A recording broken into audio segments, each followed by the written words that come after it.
बहुत सारा लिंक आपस में कनेक्ट होके एक काइनेमेटिक चेन क्रिएट करता है, तभी अगर किसी लिंक को फिक्स्ड किया जाए तो उसका अकॉर्डिंग जो रिस्पेक्टिव मोशन क्रिएट होगा उसको मैकेनिज्म कहा जाएगा। जैसे कि ये जो है ये एक स्लाइडर क्रैंक चेन है जिसका पहला लिंक फिक्स्ड है, तो इसका अकॉर्डिंग एक रिस्पेक्टिव मोशन क्रिएट होगा। इसी तरह इसका दूसरा तीसरा लिंक फिक्स्ड है, तो उसका अकॉर्डिंग एक रिस्पेक्टिव मोशन क्रिएट करेगा। और मशीन जो है जब बहुत सारा मैकेनिज्म आपस में कनेक्ट होगा तो एक मशीन क्रिएट करेगा। टाइप्स ऑफ कांस्टेंट मोशन, इसको हम तीन कैटेगरी में डिवाइड कर सकते हैं, जैसे कि completely constant motion, incompletely constant motion और successfully constant motion. Completely constant motion में जब किसी पेयर में सिर्फ जिस डायरेक्शन में फोर्स अप्लाई होगा उसी डायरेक्शन में मोशन क्रिएट होगा, तो इसको कम्प्लीटली कांस्टेंट मोशन कहा जाएगा। जैसे कि ये जो है ब्लॉक है जिसका अंदर एक स्क्वायर होल है और ये जो है स्क्वायर बार है। अगर इसका ऊपर एक फोर्स अप्लाई होगा, इसका ऊपर एक फोर्स अप्लाई होगा तो इसका स्लाइडिंग मोशन होगा जो कि टू एंड फ्रो होगा। तो जिस डायरेक्शन में फोर्स अप्लाई होगा उसी डायरेक्शन पे हो रहा है, तो सिर्फ एक ही मोशन हो रहा है। जब और in the for case of incomplete constant motion यहाँ पे एक से ज़्यादा डायरेक्शन में मोशन क्रिएट होगा। जैसे कि ये है एक सिलिंड्रिकल होल है जिसका अंदर एक शाफ्ट रोटेट भी कर रहा है, अगर इसका ऊपर फोर्स अप्लाई किया जाए तो इसका स्लाइडिंग मूवमेंट भी होगा। और सक्सेसफुली कांस्टेंट मोशन जो है जिसमें एक से ज़्यादा डायरेक्शन होने का संभावना है, लेकिन किसी एक्सटर्नल लोड अप्लाई करके सिर्फ एक डायरेक्शन में इसका मोशन क्रिएट किया जा रहा है, तो इसको सक्सेसफुली कांस्टेंट मोशन कहा जाएगा। जैसे कि ये जो है आपका एक फुट स्टेप बियरिंग है, इसका स्लाइडिंग मोशन जो है इसको रेजिस्ट किया जा रहा है एक एक्सटर्नली लोड अप्लाई करके, तो इसका सिर्फ टर्निंग मोशन ही हो रहा है, तो इसलिए ये जो होगा सक्सेसफुली कांस्टेंट मोशन। लिंक्स को हम ये जो है बाइनरी लिंक, ये जो है टर्नरी और है क्वाटरनरी लिंक। जब किसी लिंक में इस तरह का हैच फॉर्मेशन होगा तो इसको एक ही लिंक माना जाएगा। टाइप्स ऑफ जॉइंट, ये जब किसी जॉइंट में दो लिंक आगे कनेक्ट होगा तो इसको बाइनरी जॉइंट, जब तीन लिंक आगे कनेक्ट होगा वो होगा टर्नरी जॉइंट, और जब किसी लिंक में चार लिंक आगे कनेक्ट होगा उसको कहा जाएगा क्वाटरनरी जॉइंट। और जब किसी जॉइंट में n नंबर और लिंक कनेक्ट होगा तो उसका जो इक्विवेलेंट जॉइंट होगा वो होगा n-1। तो for binary joint equivalent joint होगा 1, टर्नरी जॉइंट के लिए 2 और क्वाटरनरी के लिए 3। काइनेमेटिक पेयर को नेचर ऑफ कॉन्टैक्ट के according lower pair higher pair में कैटेगरी किया जा सकता है। लोअर पेयर में जो होता है कि वो सरफेस कांटेक्ट होता है, और जो हायर पेयर है उसमें पॉइंट और लाइन कांटेक्ट होता है। जैसे कि ये एक स्क्रू पेयर है जिसमें इसका सरफेस कांटेक्ट हो रहा है, और ये जो है एक कैम एंड फ्लोर है जिसमें इसका पॉइंट कांटेक्ट हो रहा है। नेचर ऑफ मैकेनिकल कांस्टेंट के अकॉर्डिंग इसको क्लोज्ड एंड अनक्लोज्ड में कैटेगरी किया जा सकता है। जैसे कि क्लोज्ड पेयर में है कि इसको मैकेनिकली हिल्ट किया गया है लेकिन इस पे नहीं किया गया है। और नेचर ऑफ रिलेटिव मोशन के according sliding, rolling and screw pair में कैटेगरी किया जा सकता है। Grubler criteria for degrees of freedom, तो ये जो डिग्रीज ऑफ फ्रीडम फाइंड करने का जो इक्वेशन है वो है F is equal to 3 into n-1 minus 2p1 minus 1 into p2। यहाँ पे F जो है डिग्रीज ऑफ फ्रीडम, n जो है नंबर ऑफ लिंक्स, p1 जो है नंबर ऑफ जॉइंट्स, और नंबर ऑफ लोअर पेयर भी कहा जा सकता है इसको, और p2 जो है वो है हायर पेयर। अभी एक ये जो है एक काइनेमेटिक चेन है जिसका इस इक्वेशन को अप्लाई करके degrees of freedom find out करना है। तो ये होगा इसका पहला लिंक, पहला बाइनरी लिंक। ये है दूसरा लिंक, ये है टर्नरी लिंक। क्योंकि यहाँ पे हैच फॉर्मेशन है तो इसको हम एक ही लिंक में इसको कैटेगरी करेंगे। तो ये है हमारा तीसरा लिंक, ये है fourth link, fifth link, sixth link, seventh link और एट लिंक। तो इस पे 3 टर्नरी लिंक है, बाकी सब बाइनरी लिंक। और इसका अभी P1 निकालना है। तो ये होगा पहला जॉइंट, दूसरा जॉइंट, तीसरा joint, fourth joint, fifth joint, sixth joint, 7 8 9 10। इस पे ये जो जॉइंट है इस पे 3 लिंक आपस में कनेक्ट है। तो इक्विवेलेंट जॉइंट जो होगा वो होगा n-1, मतलब कि 3-1, तो 2, तो इसलिए 7 8।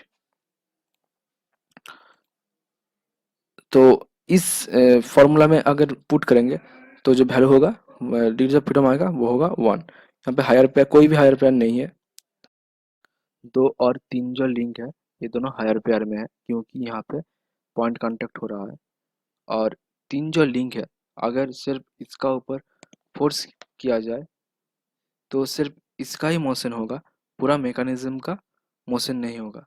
तो इसीलिए यहाँ पे redundant degrees of freedom create होगा। तो इसीलिए जो डिग्रीज ऑफ फ्रीडम जो इक्वेशन है उसमें चेंज होगा, वो होगा कि F is equal to 3 × n-1 minus 2p1 minus 1p2 minus F are.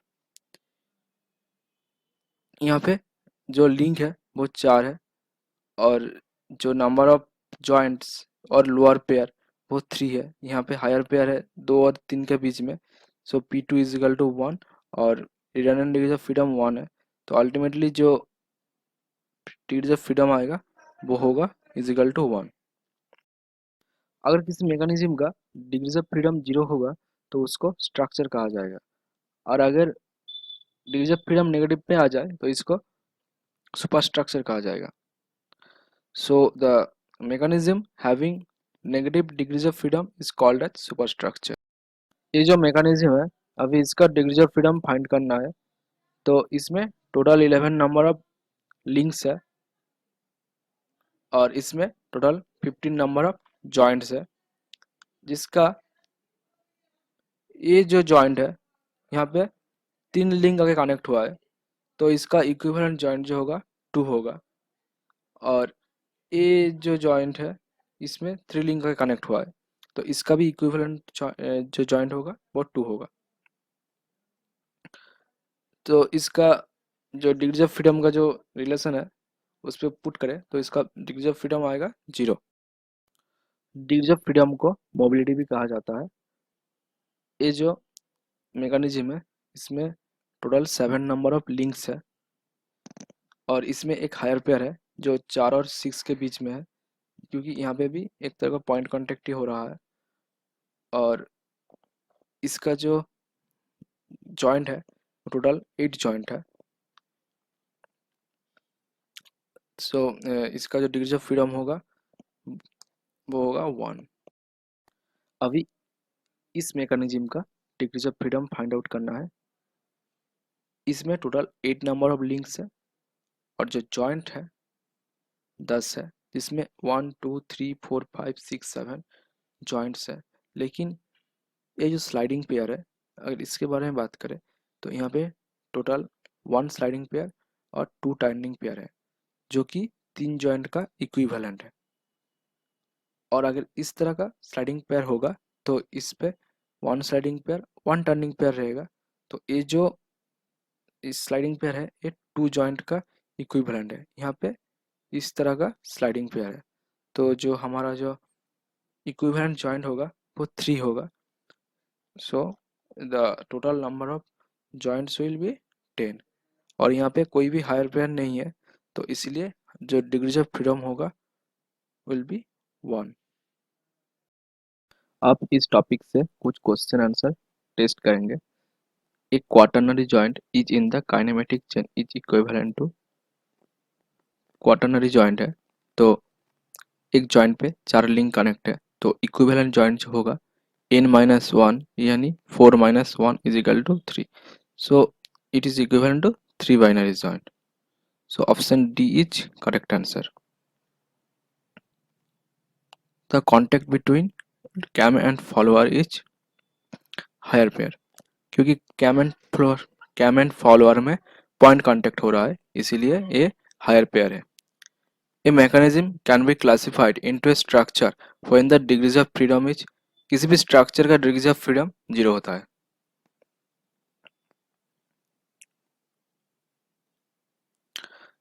Which law states that the length of the shortest and the longest links should not be greater than the sum of the other two links in the four bar mechanism. ये जो answer होगा ग्रासहॉप्स law. ग्रासहॉप्स law में कहता है किसी four बार link में shortest link और जो लॉन्गेस्ट लिंक है उन दोनों का सम अदर जो दो लिंक है उनका सम से छोटा होगा. तो ये जो आंसर होगा ये होगा ग्रासहॉप्स law.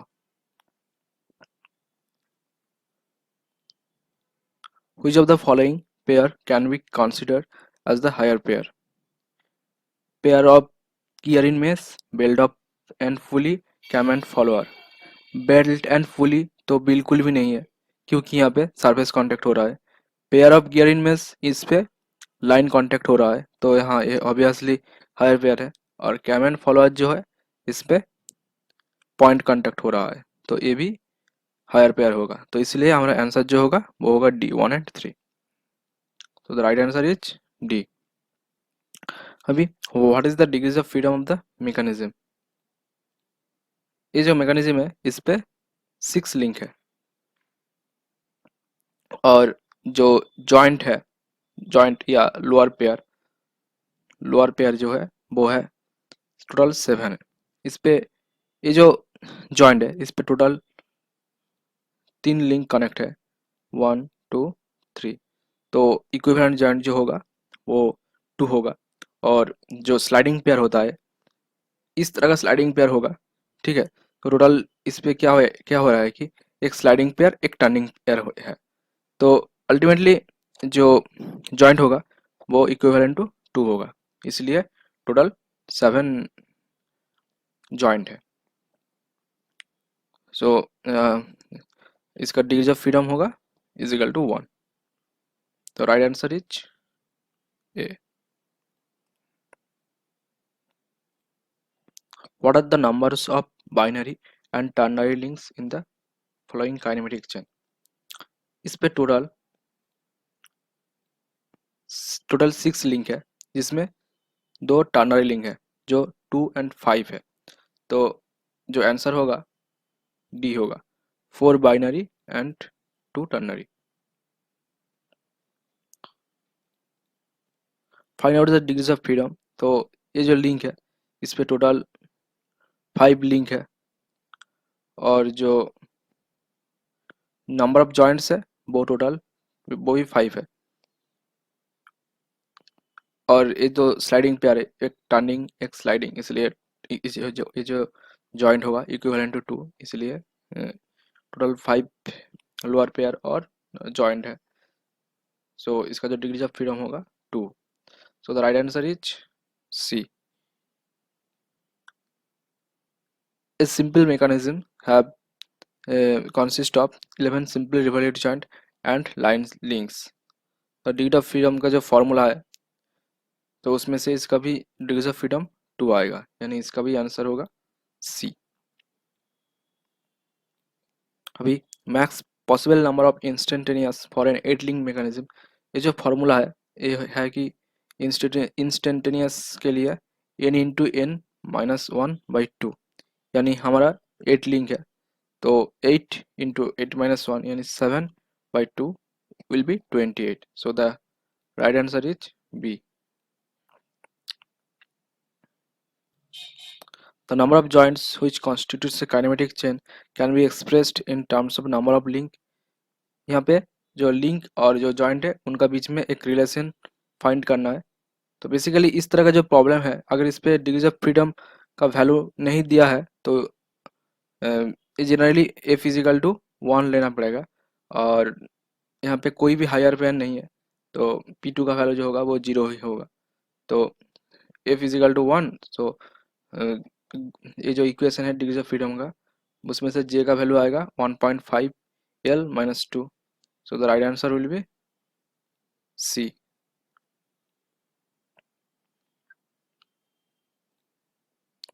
What is the degrees of freedom of A super structure? किसी भी किसी भी मेकानिज्म का डिग्रीज ऑफ फ्रीडम नेगेटिव पे आए तो वो सुपर स्ट्रक्चर का कहेगा। तो यहाँ पे जो आंसर होगा नन ऑफ द अबव होगा। दोस्तों, अगर ये वीडियो आपके लिए हेल्पफुल आया है तो please like share and subscribe कीजिए।